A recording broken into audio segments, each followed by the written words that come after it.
საღამომშვიდობისა ძვირფასო მეგობრებო, ეს ქართველთა დიდი გაერთიანების სტუდია, ჩვენ პირდაპირ ეთერში ვართ. დღეს უმნიშვნელოვანეს თემაზე მოწვეული ყავს აკადემიური სტუმრები, ამ დარგის აკადემიური სტუმრები, მე მინდა წარმოგიდგინოთ განათლების ექსპერტი ქალბატონი მანანა ნიკოლაიშვილი და თქვენთვის კარგად ნაცნობი პოეტი, პროფესორი, საზოგადო მოღვაწე ბატონი ვაჟა ოთარაშვილი. უღრმესი მადლობას მოგახსენეთ პატრიცემულო მოგზანებისთვის. მოგესალმებით, მადლობა.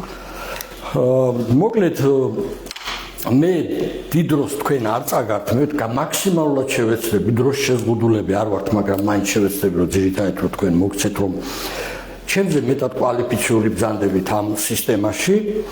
უბრალოდ თავიდან ერთ შესავალს, მოკლე შესავალს გავაკეთებ. საერთოდ მინდა აღვნიშნო, რომ განათლების სისტემა ნადგურდება 92 წლიდან. და დღემდე სამივე მთავრობა მიზანმიმართულად ანადგურებს. ახლა ახალი წლის წინადღეებში ამ ხელისუფლებამ გამოაცხადა და გვამცნო, რომ საქართველოს დამოუკიდებელი საქართველოს ისტორიაში პირველად ქვეყანაში იქნება უფასო სწავლა-განათლება. ჯერ ეს იყო ძალიან დიდი სიცრუე და უპატივცემლობა პირველი ეროვნული ხელისუფლების. პირველად უფასო სწავლა-განათლება იყო ეროვნული ხელისუფლების და ბატონ ზვიად გამსახურდეს ხელისუფლების დროს და არა მარტო უფასო იყო სწავლა-განათლება, სტუდენტებს სტიპენდიაც ჰქონდათ მაშინ. ჯერ კიდევ მოსდევდა იქიდან კომუნისტური ეპოქიდან. ასე რომ ეს სიცრუე იყო. ეხლა ამ თემას უფრო კარგად გაშლიან, მე უბრალოდ ერთსაც დავამატებ და ვიტყვი, რომ პატარა ქვეყნისთვის ისეთი როგორც საქართველოა, იმდენად დიდი მნიშვნელობა აქვს განათლებას, კარგ განათლებას ქვეყნისთვის, როგორც დიდი ქვეყნებისთვის სამხედრო პოტენციალს, ძალას, ბაზარს და რა თქმა უნდა ბუნებრივ რესურსებს, მაგრამ პატარა ქვეყნისთვის უმნიშვნელოვანესი არის განათლება, რომელსაც უნდა დაეყრდნოს მეცნიერება, თანამედროვე ტექნოლოგიური ინდუსტრიები და ასე შემდეგ. თუ განათლება მოკვდა ქვეყანაში, სახელმწიფოც მკვდარია, ქვეყანაც მკვდარია. მე პირველი კითხვით ბატონო ვაჟა არ გეწყინებათ, ორი მამაკაცი ვარ და ჯერტენობა გამოიჩინოთ და ქალბატონ მანანასთან გადავალ პირველ კითხვით. ქალბატონო მანანა, გთხოვთ დაიწყოთ როგორც განათლების ექსპერტი, რას გვეტყვით, რა რეფორმაა ეს? მოგესალმებით, კიდევ ერთხელ მივესალმებით თქვენ მაყურებელს და დიდი მადლობა მოწვევისთვის და ჩვენ ქვეყანაში ორი ყველაზე დიდი და მნიშვნელოვანი საფეხურის განათლება მოგეხსენებათ რამდენიმე საფეხურისგან შედგება სკოლამდელი სასკოლო პროფესიული განათლება და უმაღლესი განათლება და მიმდინარეობს ყველაზე მთავარი ეს არის სასკოლო განათლების რეფორმა და საუნივერსიტეტო უმაღლესი განათლების სისტემის რეფორმა. ძირითადად დღეს ვისაუბროთ ალბათ ძალიან მტკივნეული რეფორმა მიდის უმაღლესი განათლების სფეროში და უმაღლესი განათლების სისტემის რეფორმის ეროვნული კონცეფცია ჩვენმა პრემიერ-მინისტრმა ბატონმა კობახიძემ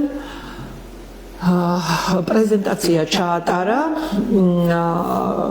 2025 წლის 16 ოქტომბერს, ანუ შემოდგომაზე დაიწყო ამის პრეზენტირება. მანამდე 9 თვით ადრე, როგორც იცით, შეიქმნა კომისია და ამ კომისიაში შედის საქართველოს მთავრობის ყველა წევრი. ანუ განათლების შემმუშავებელი კომისია შეიქმნა საქართველოს მთავრობად არის დაკომპლექტებული. თითქოს, მაგრამ ეხლა ვინმე შეერა, ან როგორ შეიძლება რომ მთავრობამ სხვადასხვა დარგის მინისტრებმა დაწერონ სრულიად სხვა დარგში, მაგალითად ისეთ რთულ დარგში, როგორიც განათლება, ხო ვერ დაწერს? ჯერ მინისტრებს არც დრო აქვთ მაგისი და არც არაფერი, ხო? და როგორ შეიძლება დაწერონ კონცეფცია. ან კანონპროექტი, ან დოკუმენტები. კითხულობს მთელი საზოგადოება, რომ ვინ დაწერა ეს კონცეფცია. აი ხელთ მაქვს მე ეს კონცეფცია, არ არის დიდი დოკუმენტი, 4 არასრული გვერდია. ფურცელი კი არა, 4 არასრული გვერდი. შედგება ესე იგი 7 პრობლემური საკითხისგან და შემდეგ აი ამ საკითხების გადაწყვეტის გზებია, აი ეს არის ეს 4 არასრული გვერდი. რეფორმა რომ ჩასატარებელია, ამაზე არავინ არ დაობს, მაგრამ სათაურში კი არ უნდა ეწეროს მარტო ეროვნული რეფორმა, ნამდვილად ეროვნული უნდა იყოს. და მე მოვიყვან აქ ერთ ციტატაც, რომ თუ ვთანხმდებით იმაზეო, რომ დღეს უმაღლესი განათლების დონე არ არის, ანუ არადამაკმაყოფილებელია, მაშინ უნდა შევთანხმდეთ იმაზეც, რომ სახელმწიფოს, ქვეყნის, ხალხის ინტერესებშია ამ ვითარების შეცვლა, ანუ რეფორმის გატარება. ციტირებდი ბატონ პრემიერ-მინისტრს ყობახიძეს. მაგრამ კი ბატონო მეც მოსახლეობის დაკვეთა. ყველა მაგას ამბობს, რომ კი ბატონო რეფორმა იყო ჩასატარებელი, მაგრამ აქ ეხლა ჩემი შემხედრი 2 კითხვა. აქ უნდა უპასუხოთ 2 მთავარ კითხვას. მივმართავ ამ რეფორმის ავტორებს, პირობითად ავტორებს ჭყალებში, თორე ეგენი არ არიან მაგ რეფორმის ავტორები და საერთოდ ჩვენ საზოგადოება მთლიანობაში უნდა დავფიქრდეთ და უნდა გავცეთ 2 მთავარ კითხვას პასუხი. ეს მოცემული რეფორმა ემსახურება თუ არა სახელმწიფო ინტერესებს? ხომ ეთანხმებით? კი ბატონო.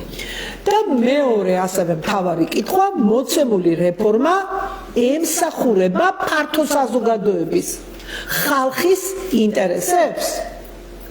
თუ ამ 2 კითხვაზე იქნება დადებითი პასუხი, მაშინ უნდა გავაკეთოთ ეს რეფორმა მთავრობასთან და პროფესიულ წრეებთან ერთად. თუ არ ყოფითი პასუხები მივიღეთ, მაშინ არ უნდა გავაკეთოთ ეს რეფორმა.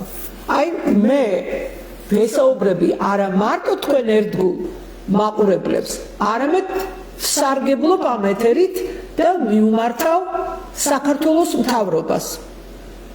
მაშინ ვთანხმდებით იმაზე, რომ უმაღლესი განათლების დონე არ არის ისეთი, როგორიც უნდა იყოს, მაშინ უნდა შევთანხმდეთ იმაზეცო, კიდევ ვიმეორე ძალიან მნიშვნელოვანი სიტყვებია ეს პრემიერ-მინისტრის, რომ სახელმწიფოს, ქვეყნის, ხალხის ინტერესებშია ამ ვითარების შეცვლა, ანუ რეფორმის გატარება. მაგრამ ამ 2 კითხვაზე 16 ოქტომბრის შემდეგ უამრავმა ადამიანმა დასვა ზოგმა ძალიან ნაკლებმა ხმამ ახლა. არავინ ხმას ამ რეფორმაზე არ იღებს, თითზე ჩამოსათვლელი ადამიანები იღებენ ხმას მხოლოდ. ვერ ბედავენ, არ ვიცი, სააკაშვილის ხელისუფლების დროს არ ყოფილა ხალხი ასე დაშინებული, როგორც ეხლა არიან. და ამ კითხვებზე პასუხი, რომ ეს ემსახურება თუ არა სახელმწიფო ინტერესებს, მე გეუბნებით, რომ არ ემსახურება. და რეფორმა ემსახურება თუ არა ფართო საზოგადოების, ხალხის ინტერესებს, არ ემსახურება. ვინაიდან ეს რეფორმა ემსახურება ოპტიმიზაცია, კონსოლიდაციას, ძალიან კარგად იცის ეს ჩვენმა ქვეყანამ, 64% შემცირდა ბატონი ზვიად გამსახურდიას ეროვნული ხელისუფლების შემდეგ დღემდე სკოლამდელი დაწესებულებების რამდენი 64%-მდე, მაგრამ უნდა ითქვას, რომ 4-ზე მეტი, სადღაც 500-მდე ბაგა-ბაღი უკვე ქართული ოცნება რაც მოვიდა ხელისუფლებაში ააშენეს. იმდენად განადგურებული იყო სააკაშვილის დროს, საერთოდ ჩახურეს სტატისტიკა სკოლამდელი ახლის დაწესებულებებზე.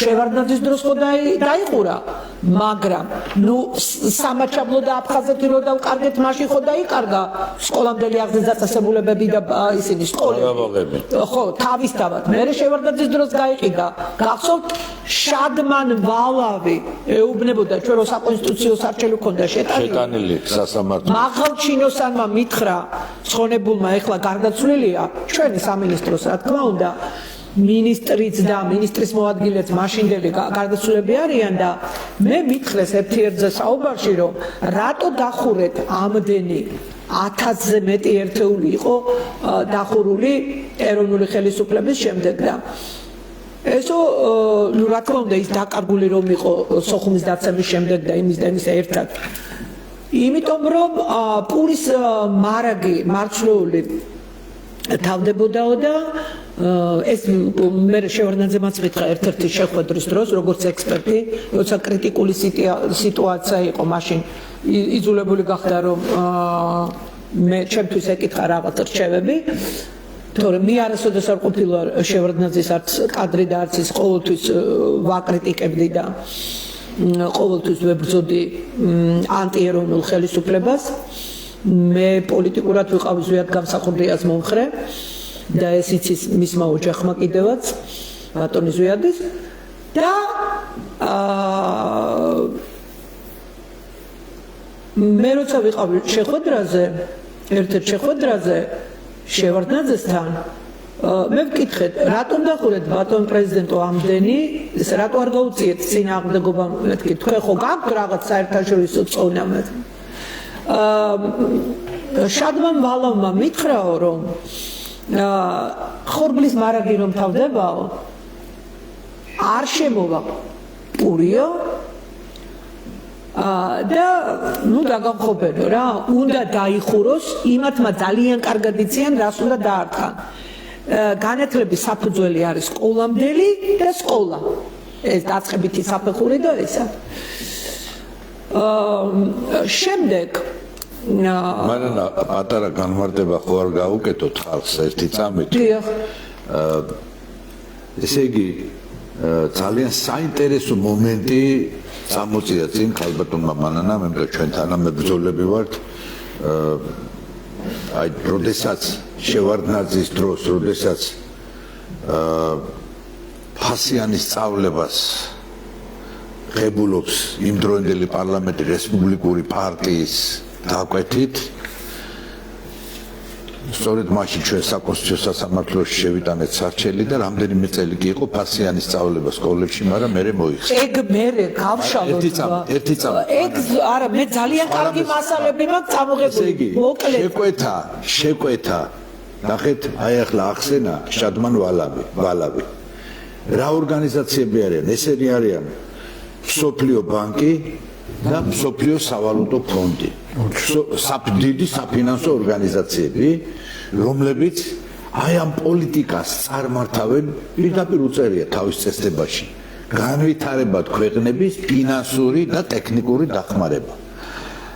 ბჭყალებში რა დახმარება ეს, ანუ შიგა პოლიტიკას, ისევე როგორც განათლების სახელმწიფო პოლიტიკას წარმართავენ ეს ქვეყნები, ანუ დაკვეთას შესაბამისად ამ მთავრობებს იქნება შევარდნაძის მთავრობა, იქნება სააკაშვილის მთავრობა, იქნება ივანაშვილის მთავრობა, სწორედ ეს ორგანიზაციები აძლევენ და მშვენივრად ბრძანა რომ სწორედ ეროვნული ხელისუფლების მერე საქართველოში სახელმწიფო პოლიტიკას დირიჟორობენ ეს საერთაშორისო საფინანსო ორგანიზაციები. მოდი გავაგრძელოთ. ეხლა გააგრძელოთ. 54% სკოლებია დახურული. აი ამ სოფლიო ბანკის და სავალუტო. აი ამიტომ თქვენს რომ ფონდის შეკვეთით. შევა არა, შეკვეთა. ხო, რჩევები ბჭყალებში. ხო, კი ბატონო. რაც ეროვნული ხელისუფლება განდავნეს. ეხლა მაგაში ეჭვი არავის არ ეპარება, ბატონი ზვიად გამსახურდია და ეროვნული ხელისუფლება რო ყოფილიყო, ესენი არც დაიხურებოდა და ვინ გაბედავდა მაგას. და ეხლავე გეტყვით მე თქვენ ოფიციალური ცნობას მოგახსენებთ, წამოვიღე ეს ოფიციალური ცნობა. დაუბრუნდეთ ისევ, როგორც კი ეს 16 ოქტომბერს გამოცხადდა, სოფლიო ბანკის ცნობა ანუ ერთი წამით მათ 16 ოქტომბრის პრემიერის განცხადებას ლაპარაკობს განცხადება. და შემდეგ სოფლიო ბანკის ცნობა, აი ხომ მოგახსენებთ რა მოხდა მერე.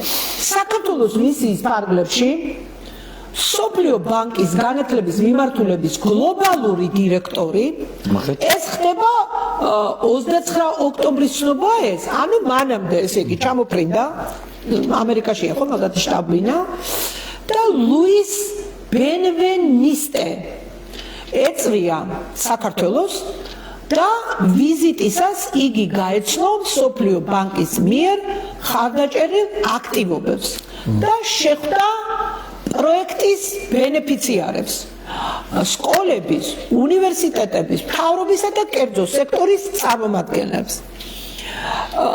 მოდი გასაგებენაზე რევიზორი ჩამოვიდა. ხო, რევიზორი ჩამოვიდა. მისიის ფარგლებში გამართულ შეხვედრებს ასევე ესწრებოდნენ სოფლიო ბანკის წარმომადგენლები, მათ შორის რეგიონული დირექტორი სამხრეთ კავკასიაში როლანდ პრაისი, განათლების მიმართულების ხელმძღვანელი ევროპისა და ცენტრალური აზიის რეგიონში რიტა ალმეიდა. და ნუ უფროსი ეკონომისტი რენატა ლემისი და ასე შემდეგ, მოკლედ. და ქართველი არის ერთ-ერთი უფროსი სპეციალისტი კორნელია ჯესი და განათლების სპეციალისტი ანა ბერძენაძე. ანუ საქართველოში ხომ მუშაობს სოფლიო ბანკი, მუშაობს ასევე სავალუტო ფონდი. მე მიმართავ სრულიად ერთს.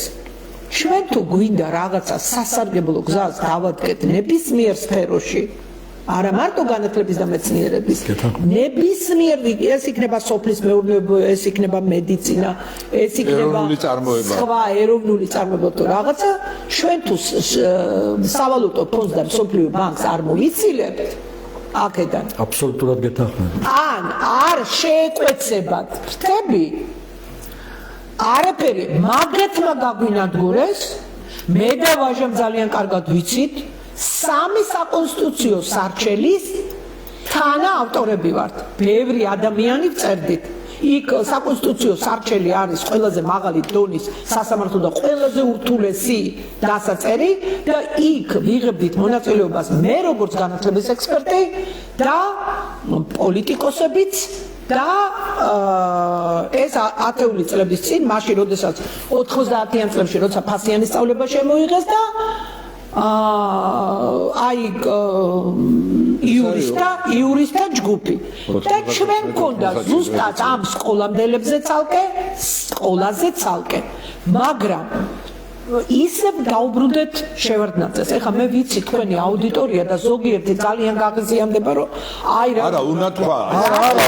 რატო ვახსენებ, იმიტომ რომ იმ პერიოდში უღობობდით ამაზე. ყველაზე და მაშინ იყო პრეზიდენტი და ყველაზე დიდი ინფორმაციის მატარებელი პოლიტიკოსი ქართულ სინამდვილეში. ეხლა შევარდნაძეს რომ ინფორმაციები ქონდა, ეხლა შედარება შეიძლება ერთ-ერთ პირველ პირს ერთხელ შეხვედრა მქონდა ერთი რამდენიმე წლის წინ და უთხარი თქვენ ალბათ თქვენს ფლობთ ძალიან ღირებულ ინფორმაციებსო და ამ ქვეყნის მეორე პირი იყო ის და პირველი პირიც იყო ვიზეთ საუბრობდა შევარდნაძეს რო ქონდა იმხელა ინფორმაციებიო არასოდეს ქართულ პოლიტიკაში არავის არ ქონია და ალბათ არც ექნებათ.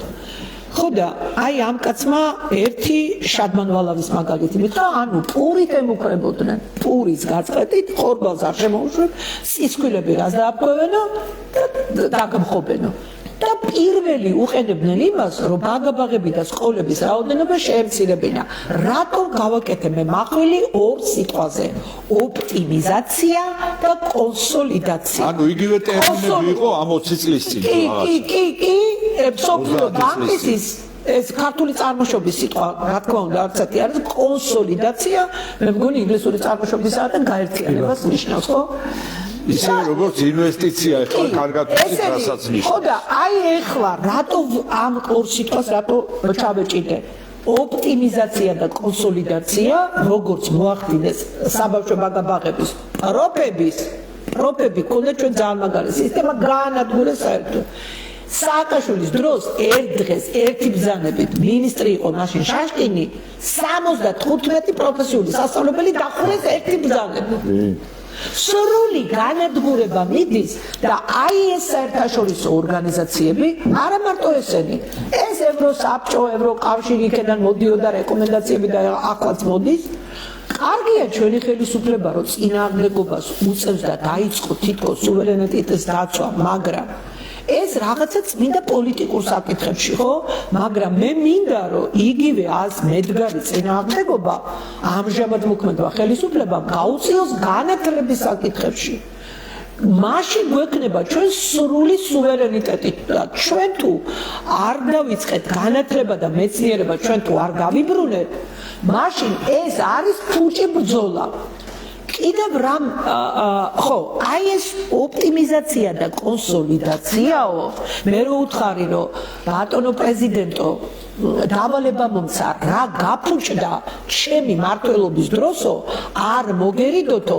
დამიწერეთო როგორც ექსპერტს მომცა დავალება აი შემდეგში რომ მოვალ თუ მომიწევ მე მოვიტან იმას რაც გადავეცი შევარდნაძეს დაწერილი დასკვნა რა გაფუჭდა და არ მოგერიდოსო რა გაკეთდაო ეგ არ მინდაო რა გაფუჭდა ჩემი მმართველობის დროს ეს მომიტანეო და ნუ გარკვეული დღეები მომცა ნუ ყოველ შემთხვევაში როცა დაამთავრებო ეს არ არისო ადვილი დასაწერიო და როცა დააწერთ მაგ დასკვნასო დაუკავშირდითო მე ჩემ თანაშემწესო და მაცნობებენო და აუცილებლად მობრძანდით მომიტანეთ და კიდევ ერთხელ ექსპერტული ასე ვთქვათ სიტყვა მითხარით რომ ამის გამარკვე ეხოდა ეხლა მე ვაჟეკი კარგად ვიცნობს ნუ საზოგადოებაც მეტნაკლებად საკმაოდ თამამი ვარ ოღონდ ზრდილობის პარკლებში და ძალიან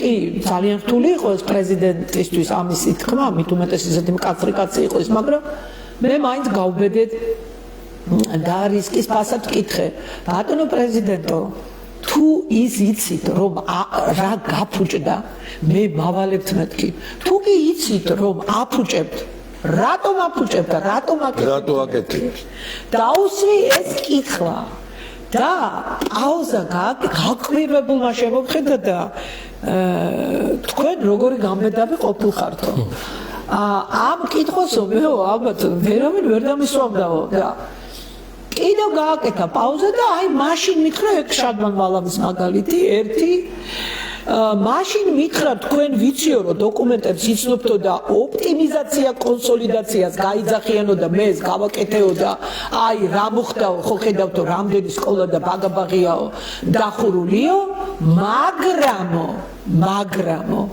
სიამაყით მითხრა მე ასეთივე ოპტიმიზაცია კონსოლიდაციას მთხოვენო ანუ შვილო მითხრა ეს ოპტიმიზაცია კონსოლიდაცია ხო იგივე დახურვა ლიკვიდაციაში გაშვებაო და გაყიდვა შენობებისო ამას მთხოვენ უნივერსიტეტებთან დაკავშირებით და ამას არ გავაკეთებო სანამ მე ცოცხალი ვიქნები და სანამ მე პრეზიდენტი ვიქნებიო მე ამას არ გავაკეთებ ესე იგი რაღაცა გადამირჩენია ხო ანუ აქეთ ნიშნი მოვიგო და სწორედ იქიდან დაწყებულა რა თქმა უნდა ეს პროექტი რაც ეხლა ხორციელდება სოფლიო ბანკის და სავალუტო ფონდის დაკვეთა ეს შესაბამისი დროშებზე მე ყოველთვის შევარდნაძეს ედო მაგიდანზე კი ბატონო მაჩვენა გამოიღო ადგა კარადაში ედო ეს არის საკმაოდ დიტანიანი ისინი მაპატიე და ნაბოდვარი ნაჩხაფი იქ მეთოდიკები უწერიათ როგორ უნდა ხალხი როგორ არ უნდა გააგებინონ როგორ უნდა დაფარონ ეს სიტყვების რა ხარუხი სიტყვების რა ხარუხი რა უაზრო სიტყვების რა ხარუხი ამასო მე აი რა გადავარჩინე შვილო მითხრა უნივერსიტეტებიო და მე ვთქვი დავინტერესდი უნივერსიტეტებს მაინტერესებდა მისი აზრი და უნივერსიტეტები რატომ არ წახვედით მეთქი ამ რეფორმირებაზე სკოლები და ბაღებისო უფლება მივეციო მაგრამ არა იმდენის რამდენიც უნდათო ეგ მე გამანადგურებელი მაღალი პროცენტები რო დავასახელე ეგ შევარდნაძის დროს კი არ იყო დახურული შევარდნაძის დროს ის სააკაშვილის დროს დაიხურა 1120 სკოლა დაიხურა სააკაშვილის დროს 1120 სკოლა და მაგაზე მეტი საბავშვო ბაღი და პროფები პირწმინდად გაასუფთავეს და ქართული ოცნება რომ მოვიდა მერე აშენებენ, აკეთებენ და რაღაცებს აკეთებენ პროფები. საერთოდ ნუ არ ვიცი ერთი სამი პროფის აღარ დახვდა ქართულ ოცნებას. პროფესიული სასწავლო დაიტაცეს. დაიტაცეს თვითონ გადაინაცვლეს საბავშვო ბაღებიც ესე გააკეთეს და სკოლები და ყველაფერი. და ეხლა უყურეთ და საბიბლიოთეკო სისტემაც სააკაშვილის ერთი ბრძანებით გაანადგურეს და ერთ დღეს 2007 წლის რადამავიწყებს იმას 7 აგვისტოს გავიღვიძეთ მე მაშინ მერიაში მუშაობდი სააკაშვილი პრეზიდენტია პირველი წელია მისი პრეზიდენტობის და რამდენიმე თვის მერე მანამდე სხვები იყო და უგულავა მობრძანდა მერია და მივედით სამსახურში და 75 ბაღი დახურეს თბილისში ხო და გავაგრძელოთ ის შევარდნაძის ნათქვამი და არაცად შემთხვევაშიო მაგას არ გავაკეთებო უნივერსიტეტის შემთხვევაში მაგას არ გავატარებ იმიტომ შვილოო რომ სკოლებს როცა გინდა მაშინ გახსნიო ააშენებო ბაღებსაც ააშენებო პროფსაც ააშენებო მაგრამ უნივერსიტეტს შენობა შეიძლება კი ააშენო მაგრამ უნივერსიტეტი რო ცნობადი გახდეს ჯერ შენ ქვეყანაშიო და მე საერთაშორისო სარბიელზეო მაგას ჭირდება საუკუნე და მეტიო ამიტომ მაგას ხედავთ მაინც აქ რაღაცა სიბრძნე ხო ხედავთ ჩვენ ამ მაგაზე არასოდეს ესე გამოკვეთილად მე კი ვფიქრობ მაგაზე ეგ იყო ნუ ეხლა ამას თუ ვიღო კი მაგრამ ყველა უბედურების ფუძემდებელი მაინც ის იყო და არა კი ბატონო კი მაგრამ ეს უნივერსიტეტების პროექტი არ გაატარა ეხლა უყურეთ არსებობს მეცნიერება ხო მეცნიერებათა მე ნამდვილად არ ვიცოდი ცხონებული გურამ შარაძე კი ამბობდა მე ძალიან ახლოს ვიყავი ბატონ გურამთან რომ აი ესე ტასისის პროგრამაო თუ რაღაცა სხვა ამბობდა ტასისის პროგრამა და აიო მე შევარდნაძე მითხრა მეცნიერებათა აკადემიაზეც ის პროექტი დედო იქა პრეზიდენტის კაბინეტში იღდო და განსაკუთრებულად ქონდა შენახული იქეთ იმაში რა ქვია ყარადაში და გამოიღო და გამიდო წინ აი ეს პროექტიო რას ითვალისწინებს იცითო რას ითვალისწინებს მეტყვი ეს პროექტი ითვალისწინებსო მეცნიერებათა აკადემიაო მე უნდა დავშალო როგორც პრეზიდენტს მიბრძანესო მითხრესო ამ საერთაშორისო ძალებმაო მეცნიერებათა აკადემიაო პირველი ეტაპი იყო რა კვლევითი ინსტიტუტები გამოართვიო მე საწამიღო მე ვკითხეო ამ საერთაშორისო ადექინო და მიეციო გადაეცი უნივერსიტეტებსო შემდეგო ამათ ესენიო მაშინ უფუნქციოდ რჩებაო მეცნიერებათა აკადემიაო და კლუბად იქცევაო კიო და მერეო როგორ გავამართლოთო როგორ დავაფინანსოთო მეცნიერებაო ნუ დააფინანსებო ვინ გითხრაო რომ უნდა დააფინანსო ეგენი გაყარეო როგორ საიდან გავყარეო აი იმ შენობიდანო ის შენობაო აიღოსო სახელმწიფომ თავის საკუთრებაშიო და მე გაყიდეთო პრივატიზაციაზე გამოიტანესო ასე მოხდა ინსტიტუტების შენობების გაყიდვა მასობრივად და მერეო ესენიო მეო მაგასო ვერ გავაკეთებ ვერც თვარიანჩიო კარგიო მაშინო თუ ვერ გააკეთებთო ჩემ ძალებს გაღემატებაო პირდაპირ შევარდნაძეს უთქვას ხო აი იმ ძლევამოსილ შევარდნაძეს ხო როგორი მკაცრი და ის არის მაგრამ მე მაგას ვერ გავაკეთებ კარგიო ჩემი მეგობრები არიანო იქო ბევრიო აკადემიკოსი ეგ როგორ კარგიო მაშინ მაგას თუ ვერ გააკეთებო ეს უნივერსიტეტები გამოართვიო ისა ინსტიტუტები გამოართვიო გადაეციო კვლევითი ინსტიტუტებიო უნივერსიტეტებსო ბევრი რომელიც მათ მოეწონათო სოროსიო საქართველოში რო იყო ჩამოსულიო ისეთი რაღაცები მითხრა იქიდან გამოვედი დამუნჯებული რა სოროსი ხო იყო რამდენიმეჯერ საქართველოში რამდენი ჩამოსულა შევარდნაძე მეუბნება დაუთვალიერებია ეს კვლევითი ინსტიტუტების და რაღაცა შენობები მოწონებია სოროსო მოეწონაო რაღაც შენობები და ნუ ეხლა რაღაც ხო აქ თელი მასში ქსელი რაღაცას ვიღაცა იყიდიდა ვიღაცა რა არა სოროსი მაგრამ იმის ფული იქნებოდა რაღაცა ხო და კარგიო ერთი 3 წელიო ყავდესო ესენიო მიეცითო სახელმწიფო დაფინანსებიდანო ბიუჯეტიო მეცნიერებათა აკადემიაზეა საუბარი და 3 წლის მერეო აღარ დააფინანსოთო და მერეო რა იქნება არაფერი არ იქნება როგორც არასამთავრობო ორგანიზაცია ისე იქნება გასაგებია წესდება და ყველაფერი გაუქმდა კარგით ისევ დაგიბრუნდებით ბატონო მიხვდით რაშია საქმე და ეს საიდან ხორციელდება და კი ბატონო მოდით ახლა ერთ წინადადებას ვეთქვი და მე სააკაშვილის დროს დაიწყო ამის განხორციელება ბატონი ვაჟაც მინდა ჩავკითხე და დაიწყო მივიყვარ კონდიციამდე დაიწყო სააკაშვილმა ამის განხორციელება მაგრამ უნივერსიტეტს იმიტომ ეკვეთა თესეულს თბილისის სახელმწიფო უნივერსიტეტს ივანე ჭავახიშვილის მაგრამ მე რო შეხედა დაანება თავი და ახლა რა ხდება მე კითხვავს ვსვამ ის რაც არ გააკეთა შევარდნაძემ უნივერსიტეტებთან და მეცნიერებათა აკადემიასთან დაკავშირებით ნაწილობრივ სააკაშვილმა გააკეთა მეცნიერებათა აკადემიასთან დაკავშირებით უნივერსიტეტებთან დაკავშირებით დაიწყო მაგრამ მე თავი დაანება და ქართული ოცნების ხელისუფლება ამ რეფორმას დაიწყო და თითქმის ბოლოში არიან გასულები. ანუ წარმატებით ახორციელებენ და ერთი ადამიანი არ არის, ერთი მე გამომდივარ საწინააღმდეგოდ. ვაჟა ჩაერთვება ახლა. არ ვიცი. ილიას უნივერსიტეტიდან რაღაცებს საუბრობენ ის პროფესორები.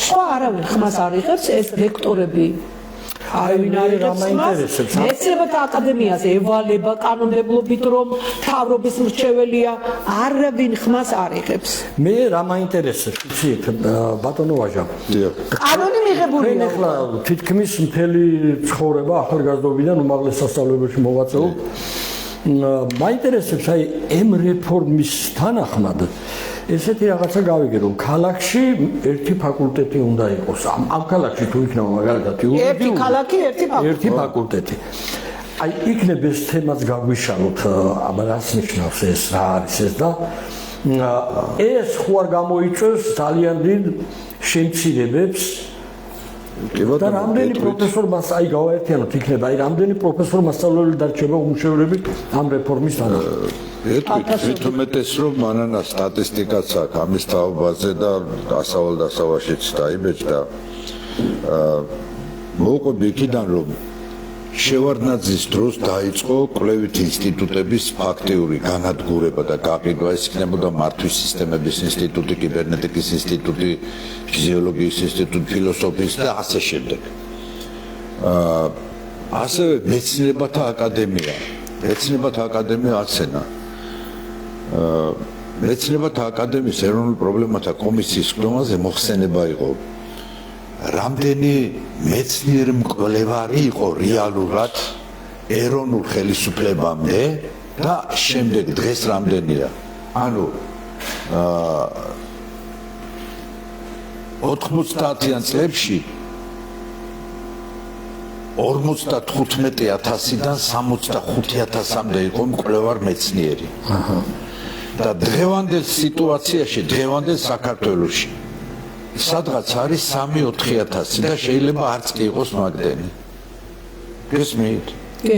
როდესაც ქვეყანა იყო ევროპაში ერთ-ერთ პირველ ადგილზე, პირველ სამეურში შედიოდა მეცნიერებით, მეცნიერული აღმოჩენებით განათლებული ადამიანებით, დღეს ვართ მსოფლიოში ალბათ სადღაც 70 ადგილზე.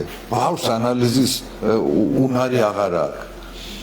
და ეს ხდება შეგნებულად. ნახეთ, მეცნიერებათა აკადემია და საერთოდ სამეცნიერო პოტენციალის მართვა წერან სწორი თქვა მანანამ როცა ორი კითხვა დასვა ქვეყნის სახელმწიფო ინტერესებს ემსახურება მეცნიერების სახელმწიფო პოლიტიკა და ხალხის ინტერესებს ემსახურება თუ არ ემსახურება ვთქვათ, აი ქალბატონ მანანას აქვს ჩვენი დისერტაცია მომზადებული რამდენი წლებია რა, რომელიც ილია ჭავჭავაძის შემოქმედებას შეეხება, მაგრამ ვერ დაიცავს თუ 3 წლიანი დოქტორანტურა არ დაამთავრა, არ გადაიხადა გარკვეული თანხა და ანუ ბიზნესის შემოსავლის წყარო დაქციეს ეს. დღეს რომ აინშტაინი დაიბადოს და ისეთი აღმოჩენა გააკეთოს, მას არავის სამეცნიერო ხარისხს არ მიანიჭებს. რადგანაც არ აქვს დოქტორანტურა.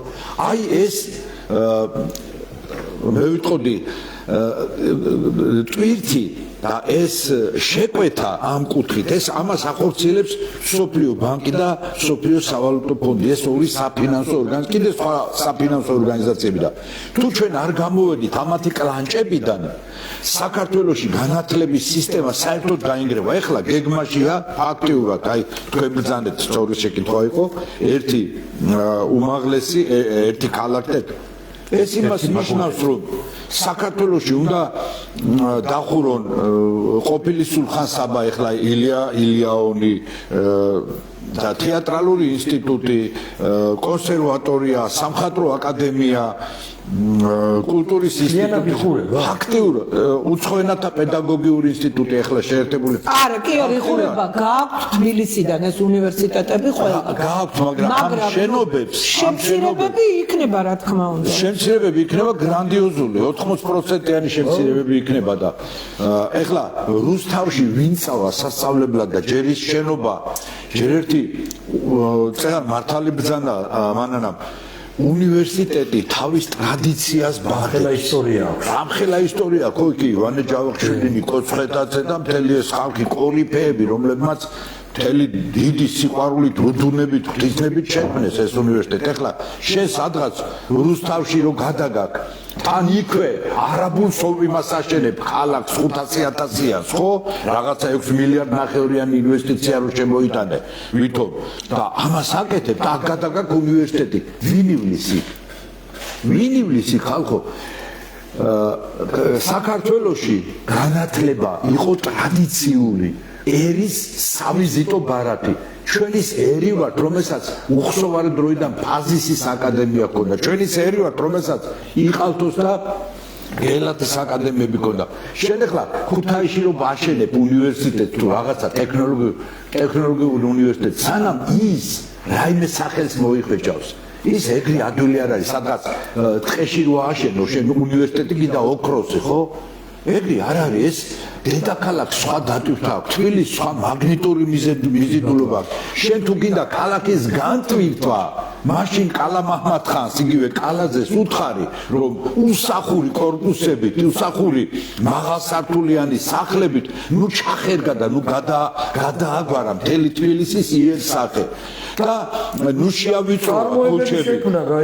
ამას და მეორეც უმაღლეს სასწავლებლები რატო აქვს თბილისში? რატო იყო ის ტექნიკური უნივერსიტეტი ამხელა და იყო ეროვნული წარმოებები, ხო? მუშაობდა რუსთავის მეტალურგიული ქარხანა, ავიაციო ქარხანა, ვაგონშემკეთებელი ქარხანა, ელექტროაპარატების ქარხანა და უამრავი მიონი გამოთვლით მანქანების ამის იმის და ესე იგი არ მინდა ვახსენო ვიღაცა მარჩათვალოს იმათ, მაგრამ სტალინის პერიოდში სტატისტიკა რომ ნახოთ, ცოცხალი სტატისტიკა რაც არსებობს, რაც სტატისტიკის კომიტეტსაც აქვს 2200-2300 დიდი საწარმო იყო, ისეთი საწარმო, რომელთაც კავშირები ჰქონდათ და რომლის პროდუქცია სოფლიო ბაზარზე გადიოდა.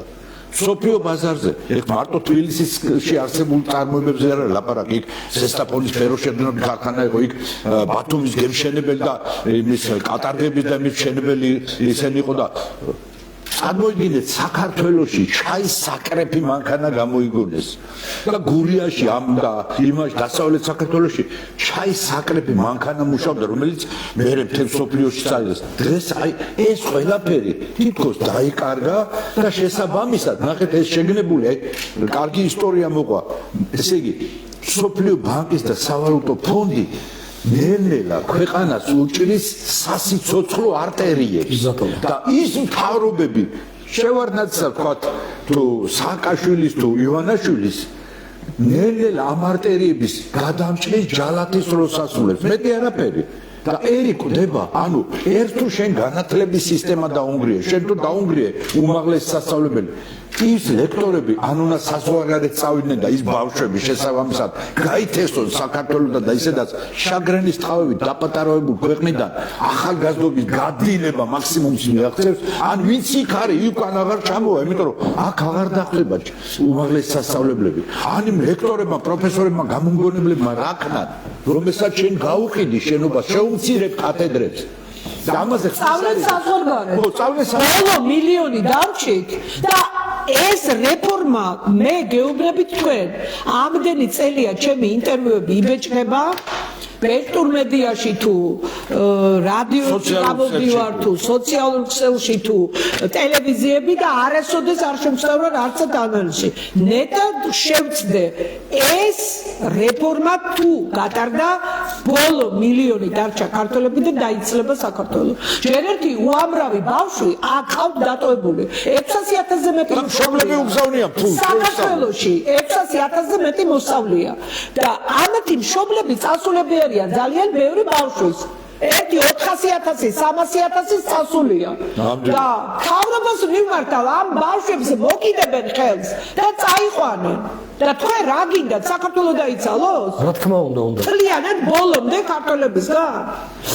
ეხლა უყურეთ დღეს როგორ დაგვავიწყდა, არ დაგვავიწყდეს, მახსოვდა ქალბატონი მზექალაშანიძის დაბადების დღეა 100 წელი შეუსრულდა მე მინდა აქედან მიულოცო ქალბატონ მზექალაშანიძეს უსაყვარლეს უბრწყინვალეს მეცნიერს და ეროვნულ მოღვაწეს ქართულში მასშალაბარე გამოსდა პრობაბარებდი მისაღებს პირველი გამოვედი 800 კაცი წერდით და შემხვდა ეს ქალბატონი მაშინ მოსწავლე ხართ და გამომკითხა არ შეიძლებოდა მაგრამ იმას ეგონა რომ რატო მიდიხარ შვილო 45 წუთში გამოვედი და გონის ისა და რო დახედა ვაიმე ეს როგორი ნახა დაწერი მქონდა ბევრი სწრაფად წერდი საერთოდ და აი მე წამოვიღე ქალბატონი მზექალაშანიძის იქნებ გავვრცელოთ მისი ჩანაწერია სატელევიზიო ამ რეფორმასთან დაკავშირებით. და აი სიტყვები მზექალაშანიძე ოცნების განათლების რეფორმაზე რას ამბობს ციტირებ. ის რასაც ჩვენ გვთავაზობენ წმინდა აკადემიური თვალსაზრისით არ არის გამართლებული და არ შეეფერება დღევანდელ მოთხოვნებს. და კიდევ მეორე ციტირებ შემოთავაზებული პროგრამა არ არის მეცნიერული არამედ რაღაც ინფანტილური არ შეიძლება ჭირკედელაობა რადგან ეს ძალიან დიდი ზიანის მომტანია დიდი მადლობა ამისთვის ქალბატონ მზექალაზე დღეგრძელობას უსურვებ მას რა კი მზექალაშანიძე ახსენე მე ეხლა გამახსენდა ბატონი აკაკი შანიძის 99 წლის კაცია და სატელევიზიო გამოსვლები მე შეიძლება ზუსტი ციტირება არ გავაკეთო მაგრამ მან ბრძანა რომ ჩემი შეგნებული სიცოცხლე შევწირე სწორედ ჩემი სამშობლოს ჩემი ქართული ენის და გრამატიკის შექმნის დახვეწის მამულიშვილურ საქმესო და იმედია სანამ საქართველოს იარსებებს ამ საგნებს ასწავლებს სამწუხაროდ ეხლა ისე მოხდა აგერბე შვილიშვილები გასო პირველი კლასიდან ინგლისურ ენას აწყებინებენ და ქართული ენის გრამატიკა ამოიღეს სწავლებიდან აკაკი შანიძის კაცმა 100 წლის კაცმა მთელი შეგნებული ცხოვრება შესწირა ისევე როგორც იაკობ გოგებაშვილის დედაენა მოიშორეს აქედან ისევე აკაკი შანიძის ქართული ენის გრამატიკის სახელმძღვანელო სამარცხვინო აი ეს არის სწორედ ერისთვის სასიცოცხლო არტერიების გადაჭრა მომავალი თაობი ხო ეხლა ვაჟა გავაგრძელოთ რა იცი შენ რომ შემახსენე ფასიანის სწავლება რომ შემოიღეს და რო გითხარით ეხლა მე ფასიანის სწავლება ეს არის შევარდნაძის პერიოდი 1996-17-18 წლები როდესაც რესპუბლიკური პარტია სწორედ სოროსელების და ამ მაგრამ იგივე მსოფლიო ბანკი და სავალუტო ფონდის მოთხოვნით ჩაიწერა კანონში გახსოვს 47 მუხლი. განათლების შესახებ კანონში ჩაწერეს, რომ სასკოლო განათლება ფასიანია. წარმოიდგინე. და თან ისე ჩაწერენ, რომ ჩვენ შეგვითახდითო, იმდენად არიან გათამხედებულები, რომ აი ეს საერთაშორისო ორგანიზაციები ხომ არის ესენი, ჩაწერეს იქ 47 საქართველოს კანონი განათლების შესახებ 47 მუხლის მესამე პუნქტი. გახსოვთ? საერთაშორისო ორგანიზაციებთან შეთანხმებითო ჩვენ ვკითხეთო და რას დააფინანსებთ და რას არაო. დავამატოთ მანანა რომ ამ დროს პენსია აღარ მახსოვს 14 ლარიო თუ 28 ლარი და ფასიანი სწავლება შემოაქვს სკოლებში. ხო, და ხალხმა ვერ გადაიხადა და ეს ბავშვები აღმოჩნდნენ. მასობრივად ქუჩაში აღმოჩნდნენ. დამთავრებული ქუჩაში აბა ისიც გაყინული იყო. აი, ეხლა წამოვიღე მე ციტატა სოციალ-ეკონომიკური განვითარების გეგმიდან, მაშინდელი 1996-2000 წლების და მეორე გეგმიდან კიდევ 2000 წელი 2005 წლის სოციალ-ეკონომიკური განვითარების გეგმა. მე მივმართავ თქვენს, იმიტომ ვასახელებ დოკუმენტს, თქვენ შეგიძლიათ ეს დოკუმენტი ამოიღოთ და ნახავთ იქ აი ამ ციტატას, რასაც ეხლა მე თქვენ მოგახსენებთ. ფასიან სწავლებაზე გადასulis ღონისძიებების თანდევი ერთ-ერთი მტკივნეული სოციალური პრობლემაა იმ სოციალ-ეკონომიკური განვითარების გეგმიდან კითხულობ. ვაჟა, ჩვენ ესენი ხო იქ წავადგინეთ საკონსტიტუციო კიცებულებებად. იმ 9 კლასს დამთავრებულთა დასაქმების საკითხი, რომლებიც სწავლას ვერ არ გააგრძელებენ მეათე კლასში. ამას გვიწერენ ის საერთაშორისო ორგანიზაციები. 1900 აი კიდე წავიკითხოთ, ნახეთ, ფასიან სწავლებაზე გადასulis ღონისძიებების თამდევი ერთ-ერთი მტკივნეული სოციალური პრობლემაა იმ 9 კლასს დამთავრებულთა დასაქმების საკითხი, რომლებიც სწავლას ვერ არ გააგრძელებენ მეათე კლასში. 1996 2000 წლებში მათი რიცხვი დაახლოებით 170,000 კაცი იქნება. თვითონ დაიანგარიშეს ეს, გესმით? და ჩაწერეს გეგმაში. აქედან მხოლოდ უმნიშვნელო ნაწილი გააგრძელებს სწავლას საშუალო სპეციალურ და პროფტექნიკურ სასწავლებლებში. ისიც ფასიანი იყო.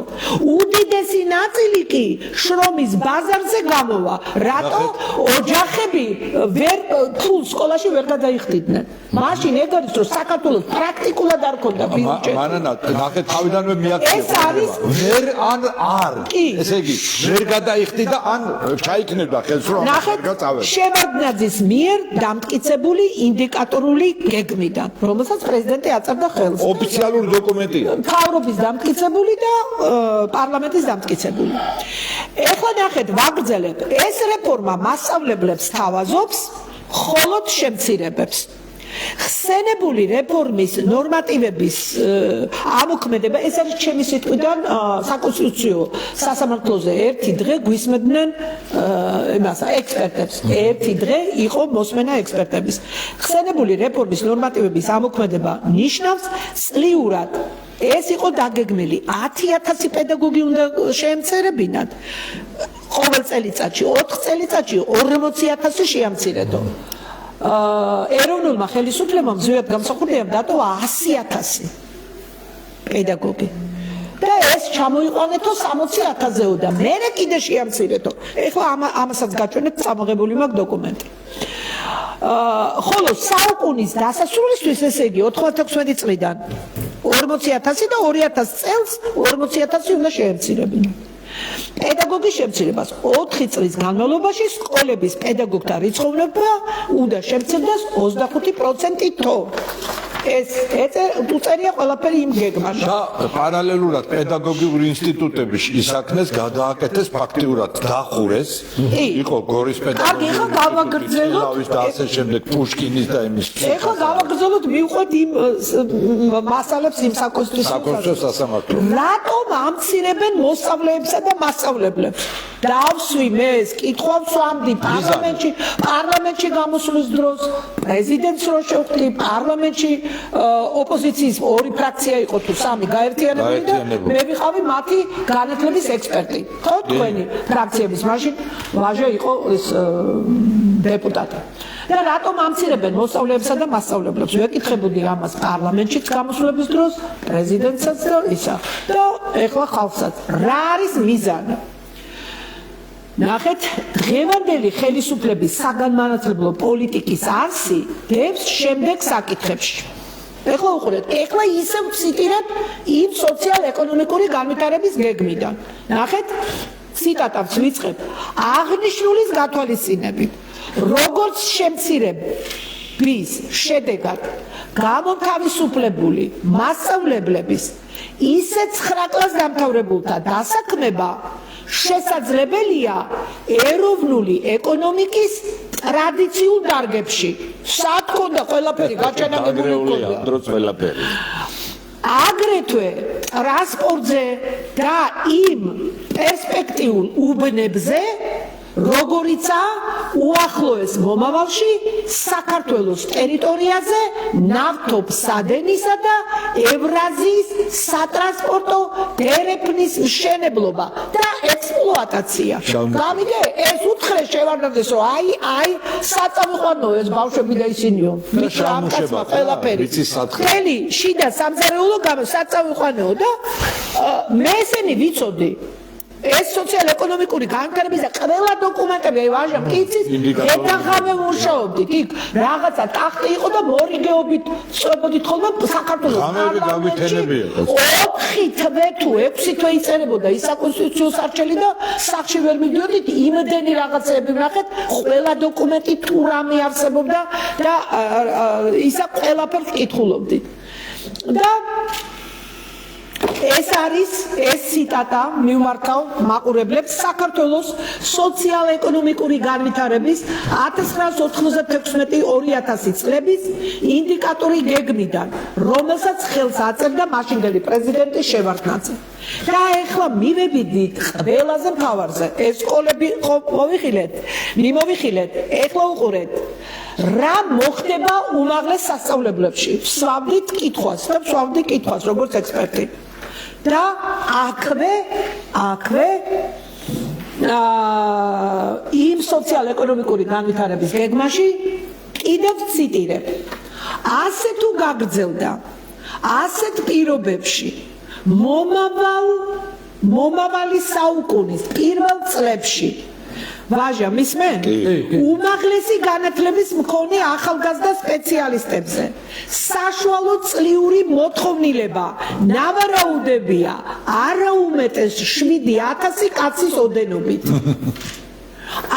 აღნიშნული მოთხოვნილება უნდა დაიფაროს როგორც სახელმწიფო შექმეთის, ისე ფასიანი სექტორის და არასახელმწიფო საერო სასწავლებლების ერთიანი მისაღები კონტინგენტის ხარჯზე. ესე იგი, ციტატა დასრულდა. ეს ციტატა ამოღებულია საქართველოს სოციალო-ეკონომიკური განვითარების 1996-2000 წლების ინდიკატორული გეგმიდან, რომელსაც ხელს აწერს ედუარდ შევარდნაძე. უყურეთ, ესე იგი, ჩვენ ახლა სახალხო ენაზე ვთქვათ, ანუ საერთაშორისო ორგანიზაციებმა მოთხოვეს, რომ 7,000 კაციო იყოსო ჯამშიო 7,000 კაცი მიიღეთ და გამოუშვითო. უმაღლეს ეს როგორ გავაკეთო? შევარდნაძე ეგ უთხარიო. როგორ უნდა გავაკეთო ესო? და მაშინ 19 უნივერსიტეტი სახელმწიფო, მაშინაც 19 იყო, დღესაც 19-ია. ამას 19 კი არა, ხალხო მიანგავიშოთ. 7, 4 კურსი იყო. შევა ეხლა ამცირებენ 3 კურსამდე, ხო? 7-ჯერ 4, 28,000 ბაკალავრი. და რაღაცა 10,000 კი არ არის ისა. მიუმატე მაგისტრანტი, კაი 12,000 თვი, 40,000 და 1,000 კაცი დოქტორანტი. 41,000 ამას ერთი უნივერსიტეტი უნდა. მეტი არა. და ეს როგორ და ეს იყო რო გადადო თავი რო არაფრით აი ესეთ შემცირებას ითხოვდნენ თქვენო მეტი რა გინდათო არ გინდათ მეტიო იმიტომ რომ მომსახურე ერის ფუნქცია გვინდა და ესეც თქვა ღიად და ეს ხო ყველა ქართველმა ვიცით რომ მომსახურე ერად უნდა გადაგვეკეთოთ და მომსახურე ერად მანამდე ვერ გადაგაკეთებენ სანამ აი ამ უნივერსიტეტებს ყველას რო დახურავენ ხო და ან შეამცირებენ ყველას არა ეს შეამცირებენ კატასტროფულად აი მაშინ გაფორმდება იმიტომ ვუწოდოთ ჩვენ და საკონტროლო გასროლა უნივერსიტეტები არის თავარი ქუძე კაცი უნდა გამოვიდეს არამც თუ ხმას რომ არ იღებენ დიდი ბოდიში და ამ ემოციისთვის მაგრამ რას ველოდებით ხალხი და უყურეთ ყველაზე მთავარი ქვეყნის განადგურება მიდის პირდაპირ კი მიწების გაყიდვა და განათლების სისტემა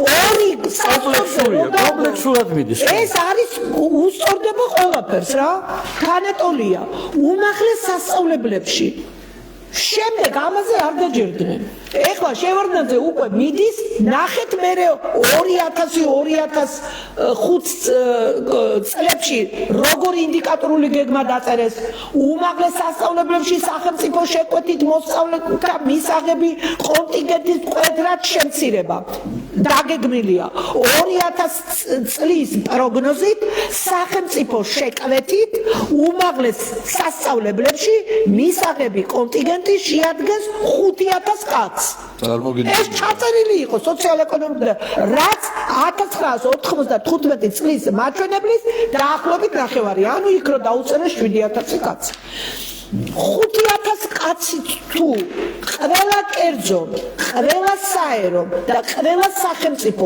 უნივერსიტეტმა თუ 5000 კაცი უნდა გამოუშვას, ეს იმას ნიშნავს, რომ სახელმწიფო უნივერსიტეტი უნდა დარჩეს ერთი 5000 კაცი 19 ის რა უნდა უნივერსიტეტი. ამხელა შენობები როგორი ვერაგული გეგმა ამ ფინანსური ორგანიზაციების მსოფლიო ბანკის და მსოფლიო სავალუტო ფონდისა, რომელსაც ასრულებს ეხლა სამწუხარო დევანდელი ხელისუფლება.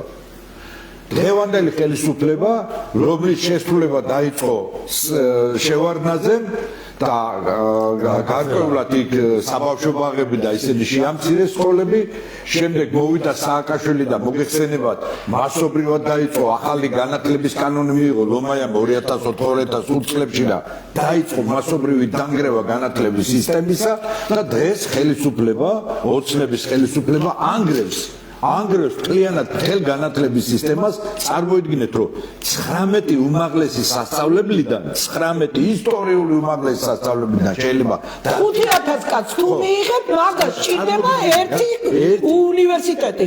და ხუამობს ეს ხელისუფლება ძირითადად ორი უნივერსიტეტი იქნებაო, თესეუ და ქესეუ. და ეს საერთაშორისო უნივერსიტეტი ივანიშვილის აშენებული.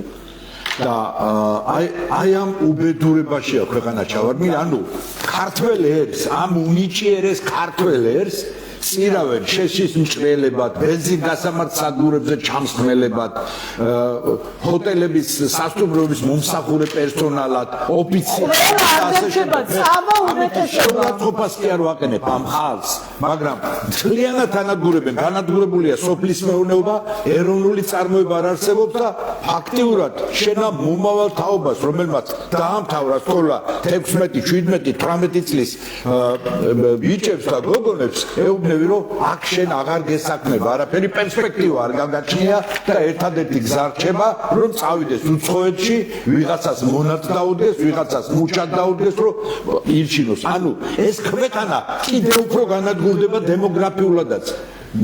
რას აკეთებს ახლა ოცნების ხელისუფლება? რეალურად შევხედოთ. ქართულ მიწა-წყალს ყიდის, მიდის მასობრივი არაბიზაცია და ვინც ახლა ამათ ტანს უკრავთ და მლიქნელურად უღიმით და გონიათ რომ წინ მიდის ქვეყანა, თქვენ ხართ საქართველოს მკვლელები, რომლებიც ქართველი ერის წინააღმდეგ საკონტროლო გასროლას აწარმოებთ. ეს არ არის საკონტროლო გასროლა მარტო ივანე ჯავახიშვილის უნივერსიტეტის წინააღმდეგ, ან ტექნიკური უნივერსიტეტის წინააღმდეგ, ან რომელიმე უმაღლესი სასწავლებლის წინააღმდეგ, ეს არის ქართველი ერის წინააღმდეგ მიმართული გასროლა. ეს არის რუსთაველის ერი ხალხო. ეს არის დიდი ილია ჭავჭავაძის აკაკი წერეთლის და ვაჟა ფშაველასერი და შენ ეს რომლისთვისაც სწავლა განათლება იყო უპირველესი ეროვნული იდეოლოგიის შემადგენელი ნაწილი შენ ამას უსწავ და სასოციო არტერიებს უშლი რომელსაც მთლიანად უნგრევ პედაგოგიურ კოლექტივებს უმაღლეს სასწავლებლების სამეცნიერო პოტენციალს ანადგურებ და შენ ამ დროს ხმას არიღებს არავინ მე ძალიან მიკვის გალბატონო მანარა რომ ხმას არიღებენ არც უმაღლეს სასწავლებლები ჯავახიშვილის უნივერსიტეტში არა ჯავახიშვილის უნივერსიტეტი ვერაფერს ვერ დაიწყებს იმიტომ რომ ჯაბა სამუშია პირდაპირ არაერთ ეთერში განმეცხადებია ეს კაცი რომელიც იყო ჯერ სააკაშვილის დროს საკრებულო საფინანსო საბიუჯეტო კომიტეტის თავმჯდომარე მერე იყო რუსთაველის ფონდის დირექტორი გენერალური დირექტორი ეხლა რო დოჭვირია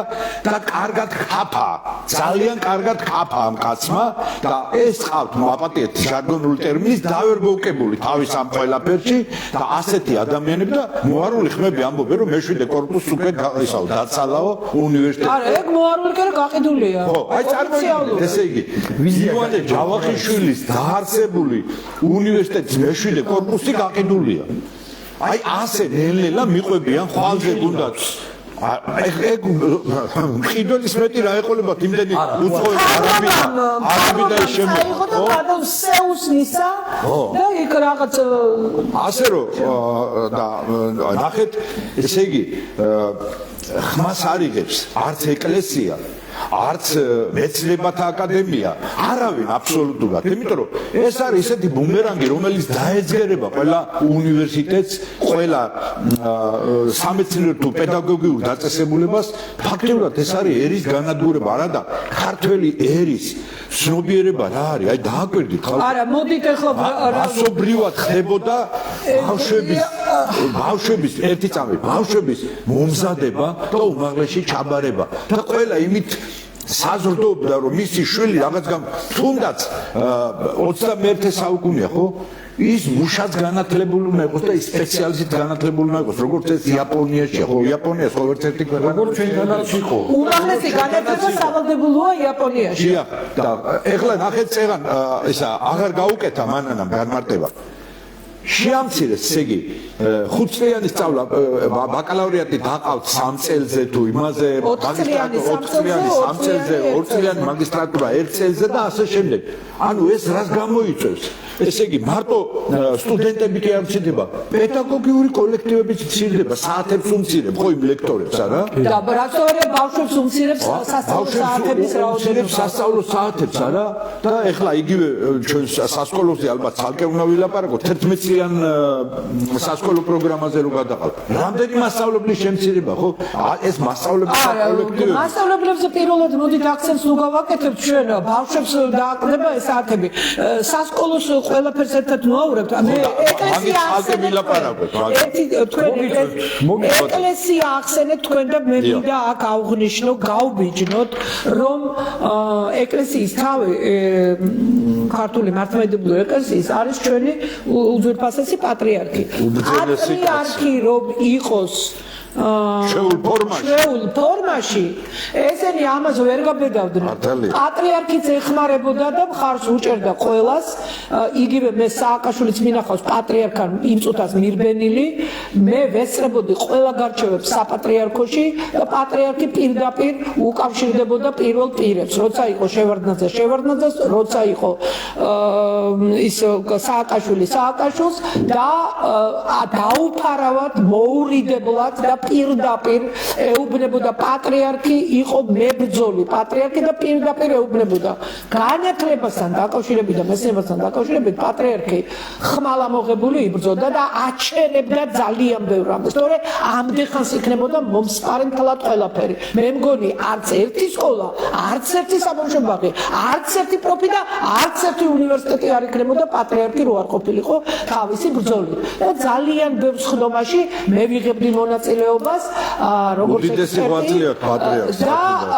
მაგრამ ახლა უნდა ითქვას აი რო თქვი რომ საპატრიარქო ხმას არ იღებს პატრიარქს არ შეუძლია და პატრიარქი ეთყობა ყველაფერი ნუ რაღაცა ზოგადად ეწოდინება მაგრამ გავმიჯნოთ პატრიარქი იმ მეუფეებისგან, ვისაც ეს ევალება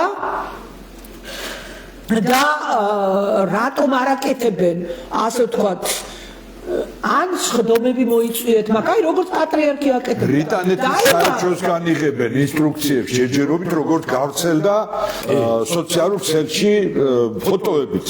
ბრიტანეთის საელჩოდან რა ცნობა არჩევა უნდა მიიღო, დიახ? ის არის ბოროტების ხედს, დიახ, სულისემ. ბრიტანეთის საელჩოში რატო უნდა მიდიოდნენ ჩვენი მეუფეები და მათი ინსტრუქციებით რატო უნდა ხელმძღვანელობდნენ? ხო, ისა ეს არის დანაშაული. პატრიარქის თანამდებობაზე არ აქვს უფლება მეუფეშიოს რომ მოიწვიოს ესენი და დაუძახოს. როგორ არა? პატრიარქი პირდაპირ პრეზიდენტს მოსაყმრებოდა და ნუ ministri ხო იქვე მოწუხწუხდებოდნენ.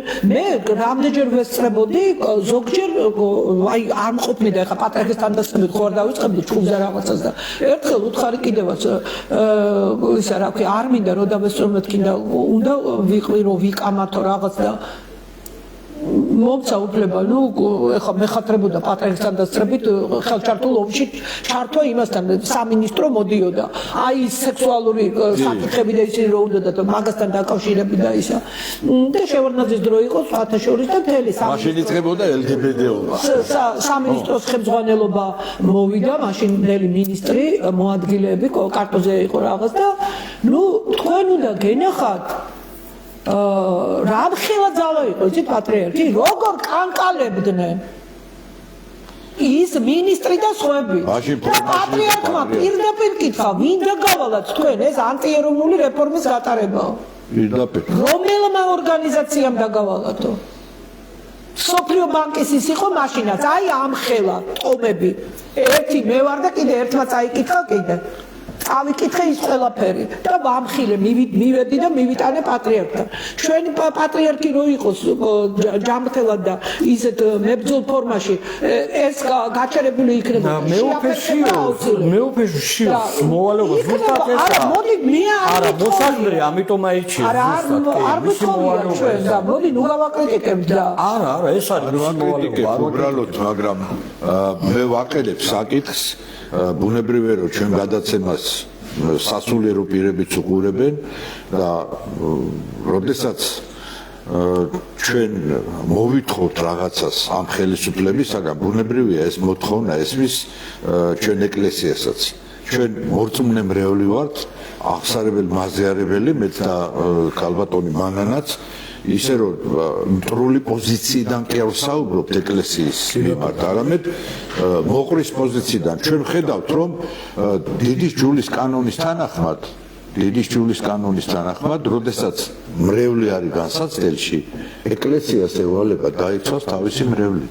ეხლა თქვენ როგორ ვფიქრობთ, როდესაც საშიშროება იყო მარაბდის ეკუთხრა პატრიარქმა მეო თქვენო იმიტომ გეკითხებით რომ მინის უთხრა რომ მე დაგიცავ თქვენ ვერ გაუწევთ წინააღმდეგობას იმ სოფლიო ბანკსო და მე მაქვსო თქვენზეო საქართველოს მთავრობას უთხრა ძალიან ბევრი საშუალებები და კავშირებიო და მე დაგიცავ თქვენო რომ თქვენ აირიდოთ ეგ და არ გაატაროთ ეგ კონკრეტული ის არაფერი ვერ შემოიტანოთ თორე წიგნებიც მიაწოდა იმ საერთაშორისო ძალებმა და შეტანილი იყო ზოგიერთ სკოლაში საცდელად და მერე უნდა საბავშვო კი და მე კიდე ერთხელ ვამბობ რომ დიდის ჯულის კანონის თანახმად როდესაც მართლმადიდებელი მრევლი არის საშიშროების წინაშე ეს მარტო ფიზიკურ საშიშროებას არ ეხება თქვა თუ ვიღაცამ შეიძლება წარმოიდგინოს რომ აი ხმლით შემოვარდა თუ სატევარით მტერი არა როდესაც აი ესეთ საშიშროება არის ერის მოწმე მრევლის წინაშე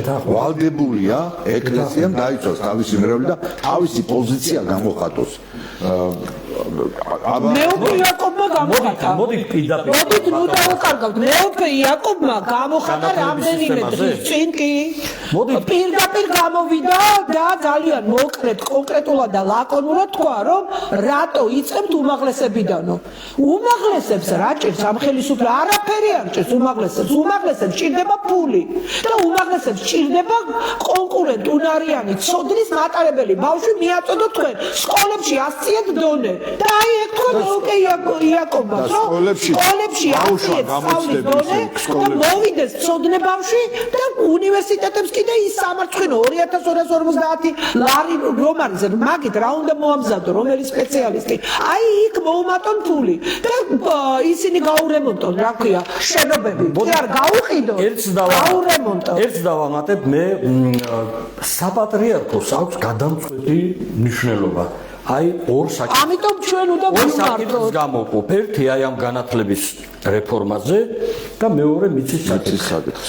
ამაზე რა თქმა უნდა, როდესაც ვამბობ ჩვენ რომ საპატრიარქომ უნდა გამოხატოს თავისი პოზიცია, ეს ამას ზოგიერთი იგებს ისე რომ თითქოს ჩვენ აი ისეთი რაღაცა იარლიყები მოგვაკერეს რომ თითქოს ამით საპატრიარქოს კი არ ვეძვით პირიქით ხედავთ რომ დიდი ავტორიტეტი აქვს პარტიებთან ერის საშიშროებაშია ერი დაღუპვის წინაშე დგას და ამის ხსნა ჯანსაღ საზოგადოებასთან ერთად შეუძლია საპატრიარქოს ერი და ბერის ერთობას რაც სულს ღმერთსაც ხომ ეშმაკიყოფს მერთია ერთიანებს თუ საპატრიარქო ოფიციალურად თავის პოზიციას დააფიქსირებს მე თქვენ გეუბნებით რომ უკან დაიხევენ ღმერთმაქნას ჩვენ უბრალოდ ეს პასუხისგებლობა ეკისრება საპატრიარქოს თუ განვაცხადოთ მე ისე უბრუნო ხო მაგრამ თქვენ მიხვედით აი ქართულთა დიდი გაერთიანება არავინ არ გამოგვხედა სამწუხაროდ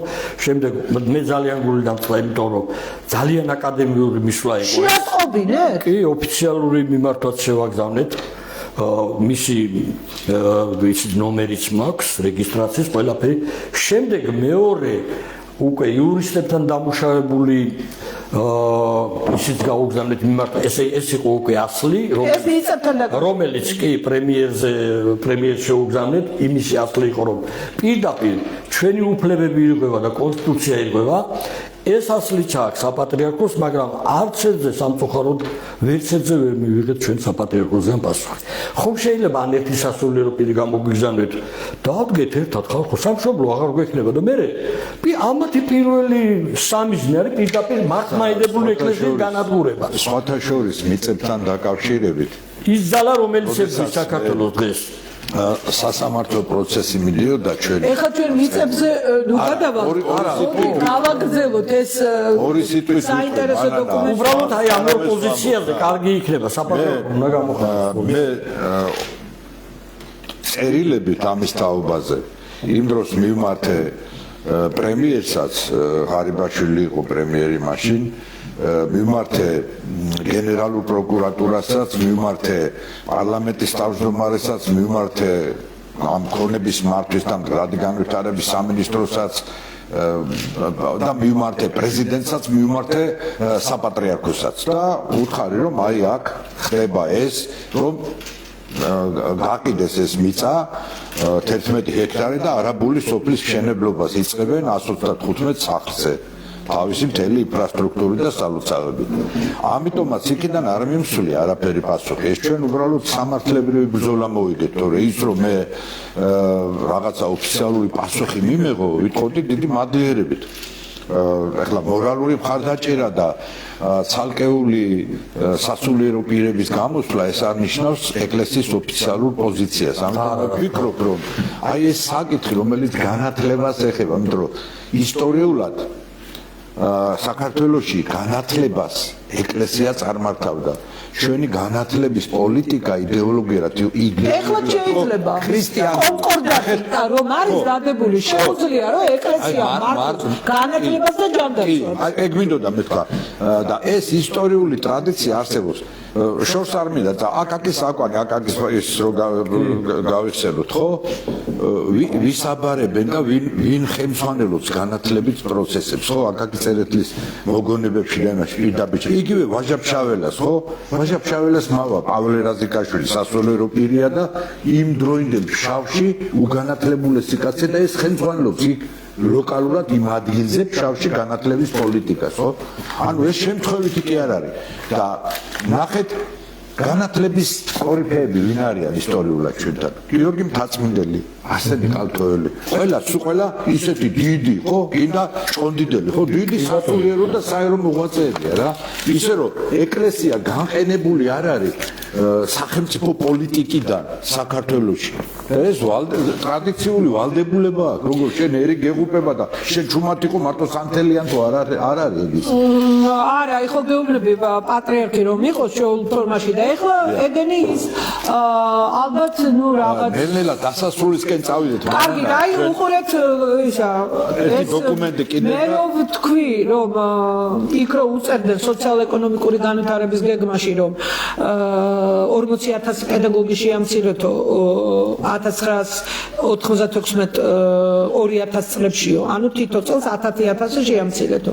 აი შემდეგ, რა თქმა უნდა, ეს 2000 წლის შემდეგ გაგრძელდა და ნახეთ, აი მე ხელთ ვაკ, ეს არ არის ასე ვთქვათ ღია საჯარო დოკუმენტი. მე მოვიპოვე, რა თქმა უნდა, არიან პატრიოტი ადამიანები ყველა სტრუქტურაში და ეს საქართველოს იმჟამინდელ პრეზიდენტს, ეს არის 2011 წელს შედგენილი გაეროს მიერ საქართველოს ფილიალი და აი რა რჩევებს აძლევენ საქართველოს მთავრობას. სად არის საქართველოს განათლების სისტემის მომავალი სწავლების ხარისხის გაუმჯობესებაში? გესმით? ეხლა ხო მაგას იძახის ხელისუფლება ამ რეფორმებს კონსოლიდაცია, ოპტიმიზაციას აკეთებს, იმიტომ რომ ხარისხი უნდა ავამაღლოთო. და ნახეთ რა წერია. აი რა იგულისხმება ხარისხის. რა წერია? ოხ, ეს დიდი წერილია რამდენ გვერდიანი. მოკლედ თქვი. და რა თქმა უნდა, კაცო, ამას რამდენიმე გადაცემა მიუძღვენი, ამას ხო არ გავარჩევ. არა, აგერ არა, ეს ჩემ გადაცემაში რამდენიმე გადაცემა მიუძღვე აბზაცაზას. ყველა წინადადება საინტერესოა, მაგრამ აი მე-11 ფურცელზე უწერიათ 28,000-მდე დაიყვანეთ პედაგოგების მასწავლებლების კორპუსის ეტაპობრივი შემცირება დაახლოებით 28,000-მდე. ეს აგრეთვე მეტად შეესაბამება მოსწავლეთა პოპულაციის კლების არსებულ დემოგრაფიულ ტენდენციას. შეამცირებელია. ეს რჩევები, ეს რეკომენდაციები, ეს წერილი მიწერილი იყო საქართველოს პრეზიდენტზე სააკაშვილზე, რომელიც 2011 წელს მისცა გაეროს ოფისმა ოფიციალურად საქართველოს პრეზიდენტს. მაშინდელმა პრეზიდენტმა ეს არ გააკეთა. ანუ სააკაშვილიც კი ირიდებდა, არ შეამცირა თქვენ მუდმივად შემცირებას გთხოვენ, ესე იგი 60,000 პედაგოგი და მეტი 80,000 დახვდა, ანუ ბოლომდე არ შეამცირა შევარდნაძე, 80,000 პედაგოგი დახვდა სააკაშვილს და გაიყვანა 28,000-მდე. არ გააკეთა ეს სააკაშვილმა, რაღაცა ნაწილი შემცირდა, მაგრამ ქართულმა ოცნებამ რა გააკეთა? ეს ხალხმა არც იცის, ისე ჩუმად რაღაცა ეს გამოცდები და ეს და ისე მასწავლებელთა გამოცდები რაღაცა და გახარიას პრემიერობის დროს ერთი დარტყმით 10,000, 9,600 პენსიონერი მასწავლებლები გაუშვა პირდაპირ მისცა შვებულებაში მყოფი მასწავლებლები, შვებულებაში. და ფაშისტები არ იცეოდნენ ესე და მეორეზე კიდე და ერთი. ეხლა რამდენია? 13,000-მდე პედაგოგი მეტი ქართულმა ოცნებამ გაუშვა, ვითომ ამუწყინარმა ხელისუფლებამ. აი ესე. ამჟამად რამდენია ქალბატონო მანალა? ნუ მე შემოყარეს არაპროფესიონალები. ნუ რაღაცა რიცხვია 55,000-მდე დაიყვანეს, მერე 58, 57 რაღაცა ისა. მერე დააკრათ მასწავლებლები და ისე შემოიყვანეს. ეხლა ჩვენ სამწუხაროდ ეს განათლების რეფორმა ჩვენ ვერ მოვასწარეთ ყველაზე მაგარი ნაწილი. აი ხელთ მიჭირავს მე, ეს არის ახლად მიღებული კანონი, რომელიც 24 საათში მიიღეს. ვითომ თქვენ ყოფილი პარლამენტარი ხართ, ვითომ ბიუროზეც გავიდა. დაჩქარებული წესი თუ გამოაცხადეს. დაჩქარებული წესი, ეგ მესმის ერთ კვირაში მიიღო, ორ კვირაში დაჩქარებული წესი. ნახევარი თვე მაინც უნდა ამათმა 24 24 საათი 2 დღე არასრული 2 დღე იყო რა და ერთად რო შეაჯამო, იმიტომ ამ 24 საათი ბიუროზეც გავიდა, ყველა კომიტეტზე გავიდა და ისა და პეტრიაშვილები და ისინი გვიწყვიტავენ ჩვენ და უთხრეს რომ აი რა კარგი რეფორმაა და ისა და აი მე მიჭირავს ხელში. აქ არის ისეთი მუხლები არ ვიცი მე კიდე თქვენთან როდის მოვა ძალიან მოკლედ როცა ჩათვლით საჭირო ჩვენ აუცილებლად საათი და 25 წუთი გავიდა და ვეღარულებს კი ბატონო აი ერთ წინა ალბათ ვიტყვი რომ ძალიან ის არის მნიშვნელოვანი აი ამ კანონის მიღებით ქონება წაიღო საქართველოს მთავრობამ ანუ ხელისუფლება სახელმწიფო წაიღო მთლიანად მთელი ქონება რაც სააკაშვილის დროსაც ეგრე იყო და მე ზოგი დედამის აჩუქა და რაღაცები თავის კლანს აჩუქა ზოგი ბენდუკიძე ზოგი რაღაცა წაიღეს მე რექტორი სიტყვა არ არსებობს გესმით ამ კანონის როცა ქონება ხო წაიღო მთავრობამ რასაც უნდა იმას გადასცემს უნივერსიტეტს რაც თავისთვის უნდა ანუ რო გაყიდო თუ თავარ მენეჯერსაც თვითონ ნიშნავს რა რა ქვია დროებითი ხელმძღვანელს დანიშნავს პრემიერ-მინისტრი ანუ დემოკრატიულად არჩეული ანუ დემოკრატიული მოდელია დღევანდელი უნივერსიტეტები ეს ჩერდება სააკაშვილმა რა გააკეთა თესეუსთან დაკავშირებით გამოსცა ერთი ფარატინა ფურცელი იმან მისიის გამოსცა პრეზიდენტის ბრძანებულება დეკრეტი და ამით გააჩერა უნივერსიტეტის კი როი მეტრეველი და იქ რამაზ ხუროძე ტექნიკურ უნივერსიტეტში ახალი არჩეული იყვნენ იმიტომ რომ გამოუშვა სამსახური გააგდეს არჩეული რექტორები იმიტომ რომ ის დეკრეტი ზუსტად იმ შინაარსისა ოღონდ და კანონში ჩადეს ესა ქონება სახელმწიფო წაიღო რასაც უნდა იმას გადმოგცემს რექტორი დროებითი ხელმძღვანელი იქნება თვითონ დანიშნავს შენი ნებართვა არ უნდა ანუ ის ილიონის რექტორი ამ უნდა მე არ მოუწერ ხელს რექტორების ხელმოწერა იყო საჭირო ქონებაზე აი ასეთი ვერაგული ხერხით აპირებენ ესენი გაუსწორდნენ ჩვენი განათლების სისტემის ხელმძღვანელ მუშაკებსაც რიგით პროფესორ მასწავლებლებს და ხო წარმოგიდგენია და ეს ყველაფერი იწყება გაზაფხულიდან ხალხო ეს შორს კი არ არის და დღეს რო დასუკრავთ ქართული ოცნების წარმომადგენლებს მინისტრებს მთავრობას პრემიერს თუ ასე შემდეგ აი ეს ხალხი არის დამანგრეული აი ეს ბოტები და ტროლები რა ყოფილა რა კი რასაც ძლევენ ამისთანაც რომ ისა შემოაგდო ხელისუფლებამ უფასო სწავლება ეს არავითარი ბიუჯეტში ჩავიხედოთ რაც იყო გასულ წელს თანხა ჩადებული იმდენივე თანხაა ჩადებული წეგან დათო მართალი თქვა გადაცემის დასაწყისში სად არის გაიაფებული პროდუქტებიო და ეთყობა აქაც იგივე სიტუაცია ესენი არიან მატყუარები მე მინდა რომ ძალიან ლაკონურად შევაკობ ჭალებში ეს ხელისუფლება ესენი არიან იუდას გზაზე მატარებელი ხალხი რომელსაც საქართველოს მთავრობა ქვია რომლებიც საქართველოს მომავალ თაობასაც უსწობენ პერსპექტივას არა მარტო ჩვენ ამითი ასამარებენ რუსთაველსაც გრიგოლ ხანძთელსაც ჩვენ არქიტექტურასაც ჩვენ სიმღერასაც ჩვენ ცეკვასაც ჩვენ წერლობასაც, ჩვენ კულტურასაც და მომავალ თაობასაც უსწრებენ შესაძლებლობას, რომ მშობლიურ ქვეყანაში მიიღონ სრულყოფილი განათლება და ასევე დაფასებულები იყვნენ პედაგოგები, ასევე დაფასებულები იყვნენ მეცნიერ მუშაკები, ასევე დაფასებულები იყვნენ სტუდენტები. და აი ამ ტკივილით მოვედით დღეს გადაცემაში მე და ქალბატონი მანანა და ამიტომ დავარქვით საკონტროლო გასროლა რომელიც სწორედ გაზაფხულზე დაიწყება საქართველოში არა გაზაფხულზე არ დაიწყება 2-დან 9 თებერვლამდე უნდა გამოცხადდეს აქტიურად მინისტრის ბრძანება და მთავრობის დადგენილებით შეცვალა. ანკეტები რომ ივსება. სტუდენტები, აი ეხლა რომ უნდა ჩააბარონ აბიტურიენტებმა, იმ აბიტურიენტების უფლებები ირღვევა და მათი მშობლების გარკვევის აზრი მაინტერესებს. წარმოიდგინეთ, ბატონო ვაჟა, ღიმილი მომგვარად თქვენ რო ახსენეთ, ეხლა გაიაფებან პირველ პროდუქტებზე დაავალა საგამომძიებლო უწყებას. როგორ შეიძლება საგამომძიებლო უწყებას დაავალო პირველად მოხმარების პროდუქტებზე გაიაფება? ეს ყველაფერი ეროვნული წარმოება არა გაქვს. სოფლის მეურნეობა მთლიანად მოსპედა გაანადგურე.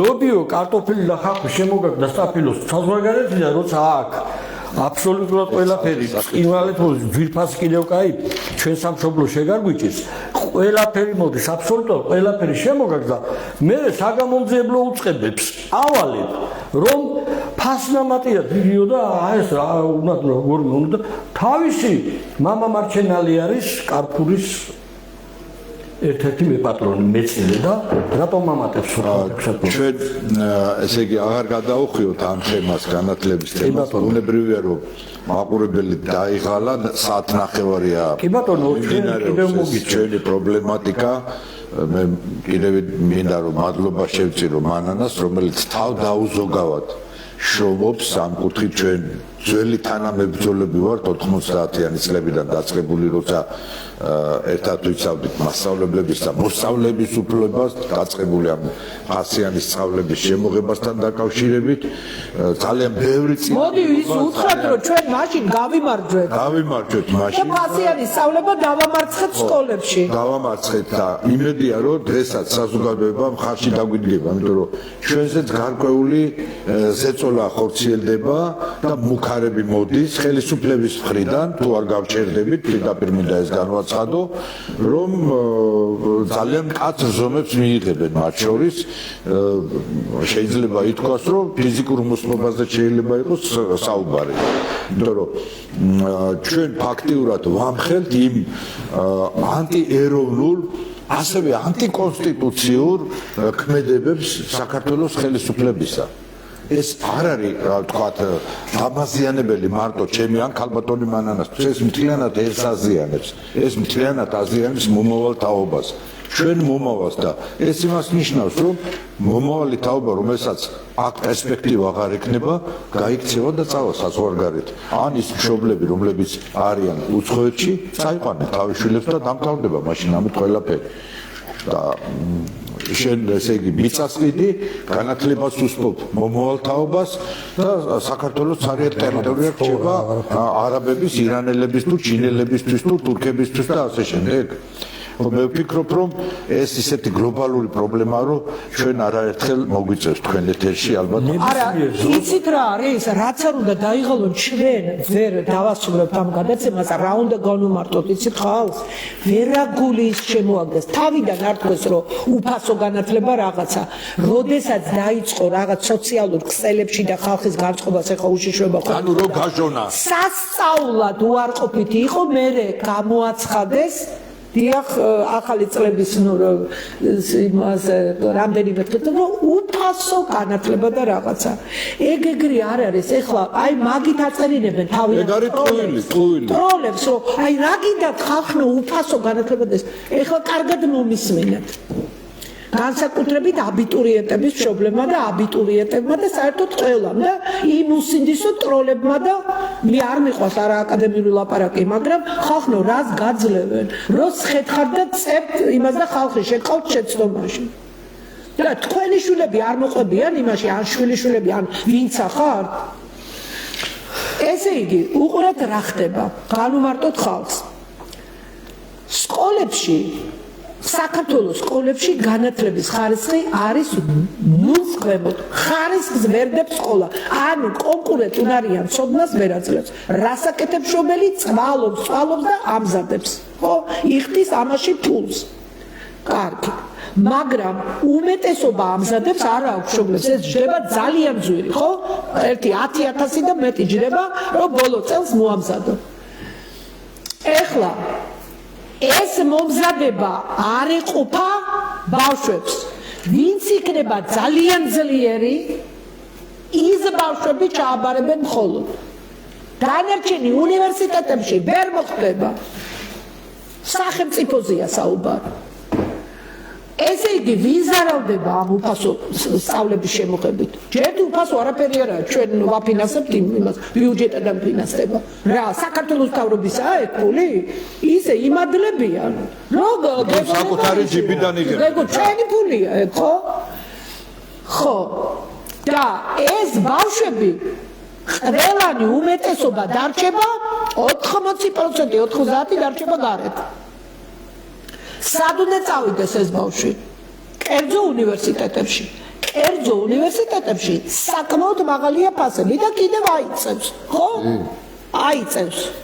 ეს კერძო უნივერსიტეტები ვისი ბიზნესია? მაგათი ბიზნესია. ანუ ორ კურდღელს იჭერენ. ერთი ანგრევენ სისტემას და მომსახურეების კალაპოტში ხრიან ამ ბავშვებს და მეორე კიდე თავისი იმას ისა. უმეტესობა ვერ შეძლებს კერძო უნივერსიტეტებში თავიანთ შვილებს რომ გადაუხადონ ფული. გესმით? ამიტომ ნუ ღაწევთ მაგ უფასო განათლებას. ეს არის ბლეფი და ტყუილი საქართველოს მთავრობის მორიგი ტყუილი ისევე როგორც პროდუქტების ფასები. უფასო განათლება არის ხო? 100%-იანი გრანტები იყო? 70%-იანი და 50%-იანი? სოციალური გრანტები იყო. დღეს ყველა სოციალურად დაუცველი. ან სოციალურზე ნაკლებად მეტი ფული რო აქვს, მაგრამ ისა რა ქვია, ვერც ერთი ვერ ჩააბარებს. რატო ვერ ჩააბარებს? რომელი მშობელიც ვერ შეძლებს, რომ წლების განმავლობაში ამზადოს თავისი შვილები, ბოლო წელი კი არა. 6 წელი, 5 წელი. და ზოგი საერთოდ პირველ კლასიდან ამზადებს. აი ეს ბავშვები ჩააბარებენ. და ვისაც არ ექნება შესაძლებლობა 10 წლების განმავლობაში ამზადოს თავიანთი შვილები, ისინი უმაღლესში ვერ ჩააბარებენ. აი ეს არის თქვენი უფასო განათლება. აი ბრჭყვიალა სათამაშოსავი ჩამოუკიდეს ხალხს. ამას აკეთებენ ის საერთაშორისო ექსპერტები. ისინი აკეთებენ ამას. ეს ჩვენი მთავრობა ყვილად იმბრალებს ამას. სოფლიო ბანკი არ წერდა ამას. შარშან უთხრა ფინანსთა მინისტრის მოადგილეს ეკითხებოდნენ დაფინანსების ფორმულას. მე ვკითხულობდი ხომ კაცო ჩემი გადაცემები და ფინანსთა სამინისტრომ არ იცოდა დაფინანსების ფორმულა. არც ახლა არ იციან. რეფორმა ისე გააკეთეს რომ ფინანსებს არ უმატებენ. ისევ 2250 ლარით უნდა დააფინანსო. 2250 ლარით სად მზადდება რომელ ევროპულ ქვეყანაში ვინ მიგვიღებს ჩვენ ევროკავშირში 50,000 და 55,000 ფუტი სტერლინგი ჯდება ერთი სტუდენტის მომზადება ერთ წელს. გინდა ინგლისში და გინდა რა უჯდება სახელმწიფოს. ნახეთ. ანუ ფაქტიურად განათლების პოლიტიკა ჩვენთან არის კოლონიური, ჩვენ ვართ კოლონიური ქვეყანა და ფაქტიურად კოლონიზატორები არიან მსოფლიო ბანკი და სავალუტო ფონდი. საერთაშორისო ევროკავშირი, ევროსაბჭო, გაერო და რა ვიცი მე. საერთაშორისო სავალუტო ფონდი არის საერთაშორისო ორგანიზაცია, რომელიც გაერო სპეციალიზებული დაწესებულება და მისი მსგავსი სტრუქტურაა. სხვა კი არაფერია. მოკლედ გლობალურ ფინანსებს განაგებს ამ ჩვენაირი არა ხალხს უნდა აუხსნათ. ისა რა ქვია, არა ფასიანი და უფასო სწავლება. გამოაგდეს ეს უფასო სწავლება მოუღებს ბოლოს. მოკლედ უღრმესი მადლობა ქალბატონო მანანა, ბატონო ვაჟა, ასეთი კვალიფიციური განხილვისთვის. ეს თემა უმნიშვნელოვანესია ჩვენი ქართველი ერისთვის, ამიტომ ნებისმიერ დროს, როდესაც თქვენ საჭიროდ ჩათვლით, მობრძანდით და ყოველთვის გაგაშუქებთ და მეორე, თუ თქვენ რაღაცა პროტესტს განაცხადებთ ან რაღაცა ცივილიზებულ ფორმას მიმართავთ, ყოველთვის გვერდში დაგიდგებათ აი ამ თემაში ქართველთა დიდი გაერთიანება. დიდი მადლობა. მადლობთ. კარგად დადებოდეთ, დიდი მადლობა ყურადღებისთვის, მომავალ შეხვედრამდე ჩვენ გელოდებით ნებისმიერ დროს. მადლობთ ყურადღებისთვის.